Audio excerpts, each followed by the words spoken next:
Hello, and welcome to another edition of the Cam Graham Scramble. And today, I'm gonna talk about technology. Mostly the evolution of handheld gadgets since I was a kid. And I was a kid in the 90s. And since I was born in 1988, I remember the early 90s. Although kids didn't have much fancy gear themselves. But I had the basic things. I remember I did have a tape player Walkman and a CD Walkman. And then those were then replaced by MP3 players. And then those MP3 players were replaced by iPods. Well, I guess iPods and MP3 players kind of existed around the same time. It was kind of like Android versus iPhone in a way, because it was the only ways to listen to music. You either got an MP3 player or you got an iPod of some kind, whatever ones they had back then. Then they eventually came out with the smartphones we know today. But yeah, back when people used to use iPods and MP3 players, you had to use those flip phones. I remember my first cell phone in high school was just a flip phone. I don't even remember what kind of camera it had on it. I think it wasn't even I think you were lucky back then if you got 1 megapixel.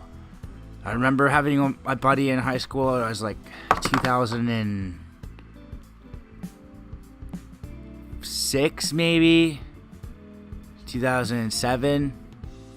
No, 2005 maybe even. I know, it was probably 2005, 2006, because I remember my buddy in high school, I was jealous because he had a 2 megapixel camera on his cell phone, and that was a high-end cell phone back then. And I was 16 or something. So yeah, that was impressive back then. How times change. I have had a bunch of different phones over the years. I guess that's normal now. We go through different phones throughout the years, and I like it how phones and different gadgets kind of connect us to different times. Remind us of times gone by. You look back to a certain decade or at a point in time, you'd be using certain devices, certain music would be popular, certain styles and fashions would be popular. And then, so it's another kind of thing that can help identify a time period now, our gadgets. It used to be defined just by music and clothes and I guess political and social situations and stuff like that. But now it's also, I suppose, the gadgets and the technology we use. I mean, times have always been connected to the technology, but this way I think we have much more a different relationship with technology these days than we used to. It's a lot more personal. It's just social media and the gadgets and stuff. Everyone just wants more and more. So, but me personally, I like collecting my things. I taking a long time before I make a major electronic purchase, and I take my time in making a good decision. So, I keep my old phones. I started with I think my first phone was a flip phone Motorola phone. When I was just a teenager, and then I had I think another crappy phone. A really crappy Nokia one and a flip phone. It was a Samsung flip phone. But then I think the best one I had was when I got those QWERTY keyboards. Because I remember having an LG Rumor 2. And that was my first decent phone. And it actually, no selfie camera, but it actually had a back camera that was a few megapixels and took actually usable pictures. And it could have expandable memory, and you could fit music on it. Actually good music, actually good sound. It had a good speaker on that thing. I remember the speaker was pretty great on it. However, had its downfalls. I don't think it actually had its own like headphones you could put into it, so it didn't really make sense. Like, it's like, so okay, so it's a great music phone and it can fit all this music on here, but then I don't think it had a headphone slot. You had to like buy like, I think, specific ones for it or something, and that it wasn't practical. But it had a loudspeaker, so I could just set it down and party with that thing. And when I bring it out today, it still is competitive with other phone speakers for sure.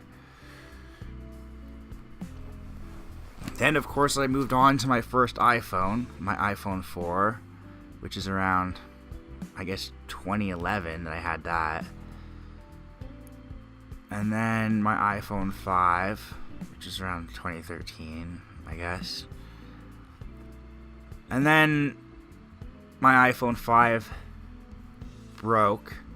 I dropped it on the bus, it was only a couple feet, and I was just sitting there, and then dropped it. And then the entire screen just smashed, like just spiderwebbed, like those, like I guess like the older Apple iPhones did. So then I was like, okay, screw that, and I switched to Galaxy S4. Then about 2014, then Galaxy S5 in 2016, and now I'm on my Galaxy S8, and I'm not sure what I'll get next. If I'll even stick with Samsung or if I'll go with anything better. It depends on who comes up with the best phones and what has the best camera, really, because it's all about specs and coming down to what's right for you, really. I always like my stuff to be well-rounded. I like it to be practical, yet kind of hardy, and be like versatile, which is what I look for like in all the devices I buy, really. Not overpriced, but not, lacking. Be sensible, because there's a lot of gimmicks with technology. There always has been. It always has to be shiny, new, buy this, buy that. Oh, now with the shiny new dinghingy. Ooh, get it while it's hot. Nah. God, think for yourself too.